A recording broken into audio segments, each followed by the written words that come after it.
एक गांव में एक छोटी सी चिड़िया रहती थी। उसका नाम चिंटू था। वह बहुत ही प्यारी और मस्तिष्कशील चिड़िया थी। चिंटू का सपना था कि वह उड़कर अपने सपनों को पूरा करे और आसमान की ऊंचाइयों को छू ले। एक दिन चिंटू को देखकर एक बड़ा हंस उससे पूछने लगा, चिंटू, तुम हमेशा इतनी खुश और उत्साहित क्यों रहती हो? चिंटू ने मुस्कुराते हुए कहा, क्योंकि मैं अपने सपनों को पूरा करने के लिए प्रयासरत हूं। मुझे आसमान की ऊंचाइयों तक पहुंचने का सपना है। एक दिन चिंटू को देखकर एक बड़ा हंस उससे पूछने लगा, चिंटू, तुम हमेशा इतनी खुश और उत्साहित क्यों रहती हो? चिंटू ने मुस्कुराते हुए कहा, क्योंकि मैं अपने सपनों को पूरा करने के लिए प्रयासरत हूं। मुझे आसमान की ऊंचाइयों तक पहुंचने का सपना है। हंस ने चिंटू को उत्साहित करते हुए कहा, तुम अवश्य अपने सपनों को पूरा कर सकती हो। बस अपनी मेहनत और आत्मविश्वास से काम लो। चिंटू ने हंस के शब्दों को गहराई से समझा और वह अपने सपनों को पूरा करने के लिए तैयार हो गई। चिंटू ने पहले से ही अपनी पूरी मेहनत की और रोजाना अधिक उड़ने का प्रयास किया। उसने सीखा कि मेहनत और समर्पण से कोई भी सपना सच हो सकता है। एक दिन चिंटू ने अपने सपने को पूरा करने का मौका पाया।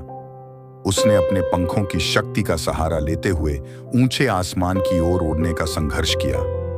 वह धीरे धीरे ऊपर की ओर उड़ती गई और अपने सपनों को पूरा करने की ओर बढ़ती गई। चिंटू की उड़ान उसके दोस्तों को भी प्रेरित करती गई। उन्होंने भी अपने सपनों को पूरा करने के लिए मेहनत और समर्पण का संघर्ष किया। चिंटू ने ऊंचे आसमान की ओर उड़कर अपने सपनों को पूरा किया और उसने साबित किया कि किसी भी सपने को पूरा करने के लिए केवल मेहनत और समर्पण की जरूरत होती है। चिंटू की कहानी हमें यह सिखाती है कि किसी भी सपने को पूरा करने के लिए हमें मेहनत, समर्पण और आत्मविश्वास की जरूरत होती है। अपने सपनों को पूरा करने के लिए हमें हार नहीं माननी चाहिए, बल्कि हमेशा प्रेरित और उत्साहित रहना चाहिए।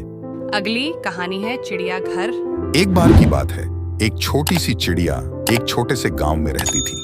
उसका नाम छिन्नू था। छिन्नू बहुत ही प्यारी और खुशमिजाज थी। उसकी माँ उसे हमेशा सिखाती थी कि उसे कभी हार नहीं मानना चाहिए, है ना, और अपने सपनों को पूरा करने के लिए हमेशा प्रयत्नशील रहना चाहिए। एक दिन छिन्नू बहुत उत्साहित थी क्योंकि उसने सपने में एक बड़ा चिड़ियाघर देखा था। वह चाहती थी कि वह उस चिड़ियाघर में जाकर देखे, लेकिन उसकी माँ ने उसे समझाया कि उसे धैर्य रखना चाहिए क्योंकि सपने सच नहीं होते हैं। लेकिन छिन्नू का मन नहीं माना। उसने फिर सोचा कि वह खुद ही जाकर देखेगी कि चिड़ियाघर कैसा होता है। तो उसने निश्चय किया कि वह रात के समय चिड़ियाघर की ओर चली जाएगी। रात के समय छिन्नू चुपके से अपने घर से निकल गई। वह बड़ी ध्यानपूर्वक चल रही थी। रास्ते में उसने कई रोचक और नए प्राणियों को देखा। वह बहुत ही खुश थी। अचानक रास्ते में एक बड़ा और भयंकर सांप उसकी ओर बढ़ने लगा। छिन्नू डर गई और उसने झुककर देखा तो उसने देखा कि सांप भोजन के लिए उसकी ओर नहीं बढ़ रहा था, बल्कि वह अपने समुद्री दोस्तों के साथ खेल रहा था। छिन्नू को बड़ी राहत मिली। वह अपने मन में सोची, देखो, मैंने सोचा था कि सांप मुझे कुछ करेगा, लेकिन यह तो बस खेल रहा है। इससे छिन्नू ने एक बड़ा सबक सीखा कि हमें अपने दिल की सुनना चाहिए, लेकिन बिना सोचे समझे किसी पर विश्वास नहीं करना चाहिए। अंत में छिन्नू चिड़ियाघर पहुंच गई। वह वहां बहुत सारी अलग अलग प्रजातियों की चिड़ियों को देखकर हैरान थी। वह ने उनके रंग बिरंगे पंख और उनकी मिठास देखी।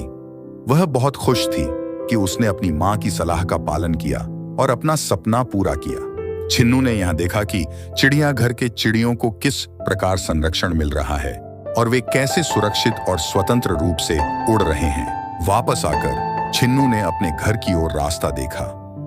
वह घर पहुंचकर अपनी माँ को बताई कि उसने चिड़ियाघर देख लिया है और वहां उसने कितनी अद्भुत चिड़ियों को देखा है। माँ बहुत ही खुश हुई और छिन्नू की तारीफ की कि वह अपने सपनों को पूरा करने के लिए बहुत मेहनती है। इस कहानी से हमें यह सीखने को मिलता है कि हमें अपने सपनों को पूरा करने के लिए हमेशा मेहनत करनी चाहिए और हमें हमेशा अपने माता पिता की सलाह का पालन करना चाहिए। अगर हम अपने दिल की सुने और सही रास्ते पर चलें तो हम हमेशा सफलता प्राप्त करेंगे।